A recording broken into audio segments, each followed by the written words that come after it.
रूत अध्याय 1। रूत अध्याय 1। जिन दिनों में न्यायी लोग न्याय करते थे उन दिनों में देश में अकाल पड़ा।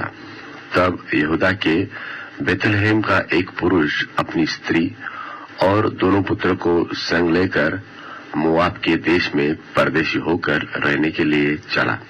उस पुरुष का नाम एलीमेलेक और उसकी पत्नी का नाम नाओमी और उसके दोनों बेटे के नाम महलोन और किल्योन थे। ये एफ्राती अर्थात यहूदा के बेथलहेम के रहने वाले थे और मोआब के देश में आकर वहां रहे।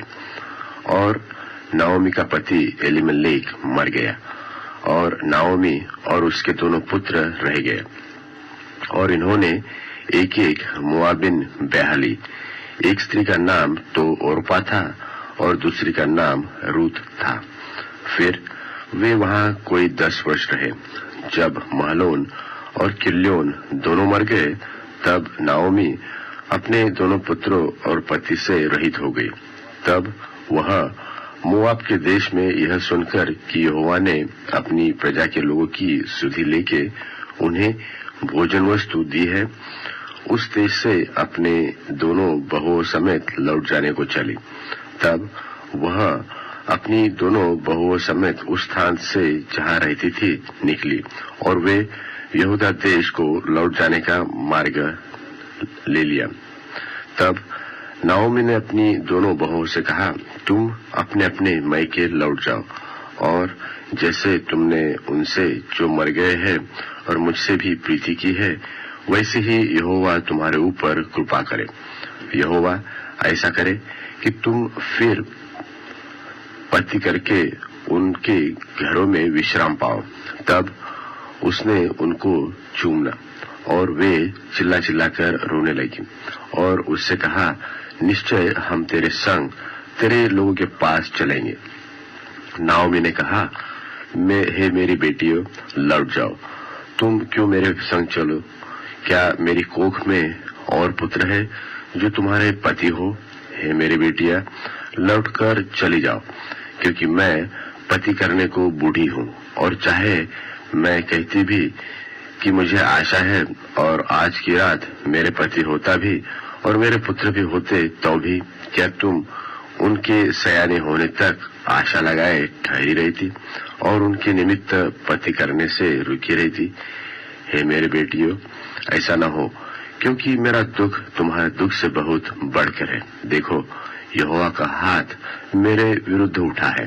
तब वे फिर से उठी और ओरपा ने तो अपनी सास को चूमा, परंतु रूत उससे अलग न हुई। तब उसने कहा, देख, तेरी जेठानी तो अपने लोगों को और अपने देवताओं के पास लौट गई है, इसलिए तू अपनी जेठानी के पीछे लौट जा।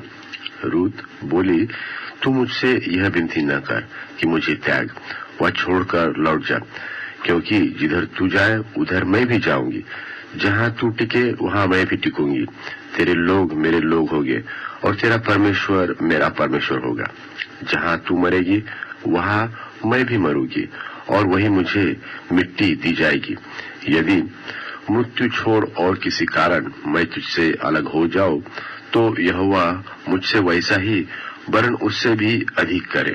जब उसने यह देखा कि वह मेरे संग चलने को स्थिर है, तब उसने उससे और बात न कही। सो वे दोनों चल निकली और बेथलहेम को पहुंची।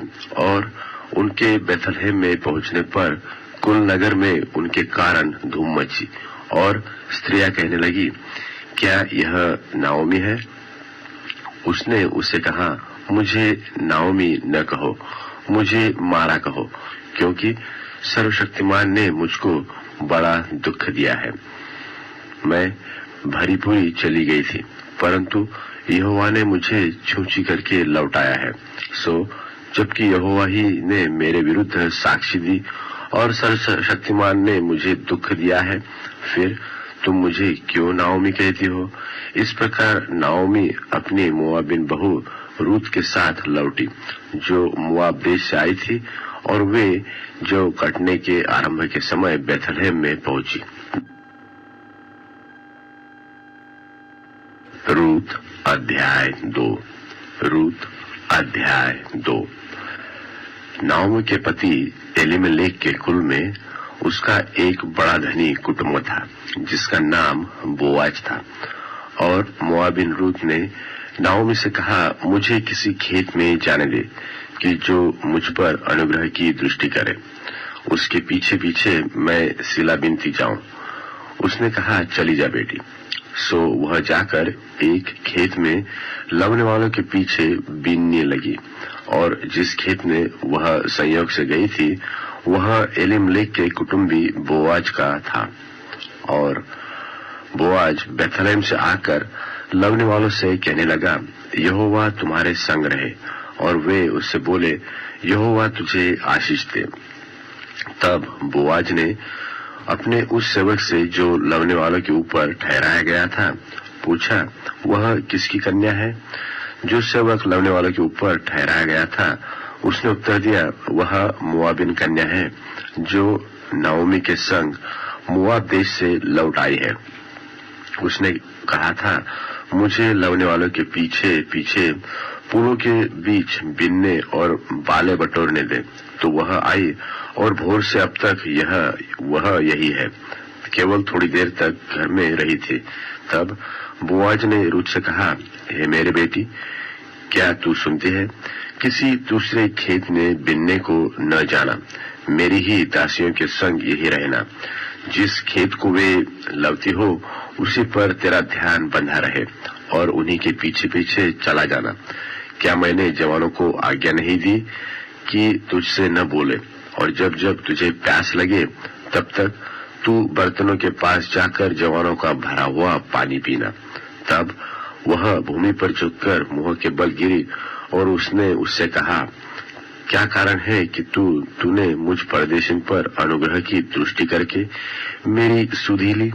बोआज ने उससे उत्तर दिया, जो तूने पति मरने के पीछे अपनी सास से किया है, और तू किस रीति अपने माता पिता और जन्मभूमि को छोड़कर ऐसे लोगों में आई है जिनको पहले तू न जानती थी, यह सब मुझे विस्तार के साथ बताया गया है। यहोवा तेरी करनी का फल दे, और इस्राएल का परमेश्वर यहोवा जिसके पंखों तले तू शरण लेने आई है तुझे पूरा बदला दे। उसने कहा, हे मेरे प्रभु, तेरे अनुग्रह की दृष्टि मुझ पर बनी रहे, क्योंकि यद्यपि मैं तेरी दासियों में से किसी के भी बराबर नहीं हूँ, तो भी तूने अपनी दासी के मन में बैठने वाली बातें कहकर मुझे शांति दी है। फिर खाने के समय बोआज ने उससे कहा, यही आकर रोटी खा और अपना कौर सिरके में बोर। तो वह लवने वालों के पास बैठ गई और उसने उसको भूनी हुई बालें दी और वह खाकर तृप्त हुई, वरन कुछ बचा भी रखा। जब वह बीनने को उठी तब बोआज ने अपने जवानों को आज्ञा दी कि उसको पोलों के बीच बीच में भी बीनने दो और दोष मत लगाओ, वरन मुट्ठी भर जाने पर कुछ कुछ निकाल कर गिरा भी दिया करो और उसके बीनने के लिए छोड़ दो और उसे घुड़को मत। सो वह सांझ तक खेत में बीनती रही। तब जो कुछ बीन चुकी उसे फटका और वह कोई एपा भर जौ निकला। तब वह उसे उठाकर नगर में गई और उसकी सास ने उसका बना हुआ देखा। जो कुछ उसने तृप्त होकर बचाया था उसको उसने निकालकर अपनी सास को दे दिया। उसकी सास ने उससे पूछा, आज तू कहाँ बीनती और कहाँ काम करती थी? धन्य वह हो जिसने तेरी सुधि ली है। तब उसने अपनी सास को बता दिया कि मैंने किसके पास काम किया और कहा कि जिस पुरुष के पास मैं आज काम किया उसका नाम बोआज है। नाओमी ने अपने बहू से कहा, वह यहोवा की ओर से आशीष पाए, क्योंकि उसने न तो जीवित पर से और न मरे हुए पर से अपनी करुणा हटाई। फिर नाओमी ने उसके कहा, वह पुरुष तो हमारा कुटुंबी है, वरन उनमें से है जिनको हमारी भूमि छुड़ाने का अधिकार है। फिर रूत मोआबिन बोली, उसने मुझसे यह भी कहा कि जब तक मेरे सेवक मेरी सारी कटनी पूरी न करे तब तक उन्हीं के संग संग चली रहना।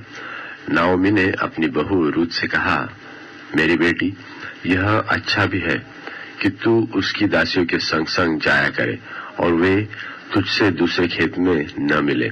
इसलिए रूत जौ और गेहूं दोनों की कटनी के अंत तक बीनने के लिए बोआज की दासियों के साथ साथ लगी रही और अपनी सास के यहाँ रहती रही। रूत अध्याय 3। रूत अध्याय 3। उसकी सास नाओमी ने उससे कहा, हे मेरे बेटी, क्या मैं तेरे लिए ठाव न ढूंढूं कि तेरा भला हो? अब जिसकी दासियों के पास तू ही थी, क्या वह बोआज हमारा कुटुंबी नहीं है? वह तो आज रात को खलिहान में जौ फटकेगा। तू स्नान कर, तेल लगा, वस्त्र पहनकर खलिहान को जा। परंतु जब तक वह पुरुष खा पी न चुके तब तक अपने को उस पर प्रकट न करना, और जब वह लेट जाए तब तू उसके लेटने के स्थान को देख लेना।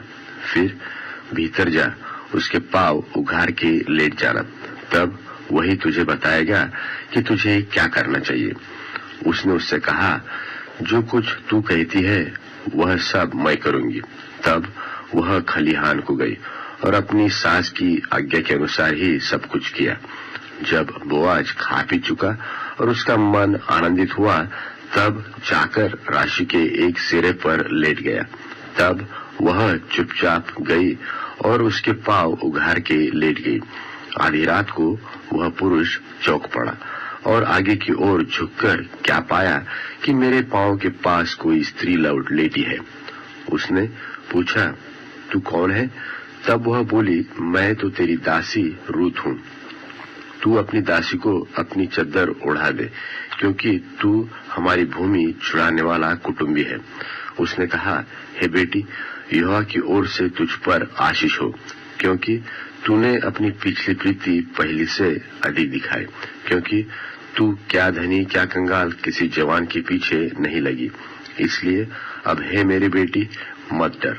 जो कुछ तू कहेगी मैं तुझसे करूंगा, क्योंकि मेरे नगर के सब लोग जानते हैं कि तू भली स्त्री है, और सच तो है कि मैं छुड़ाने वाला कुटुंबी हूँ।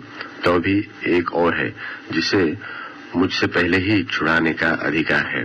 सो रात भर ठहरी रह, और सवेरे यदि वह तेरे लिए छुड़ाने वाले का काम करना चाहे तो अच्छा, वही ऐसा करे।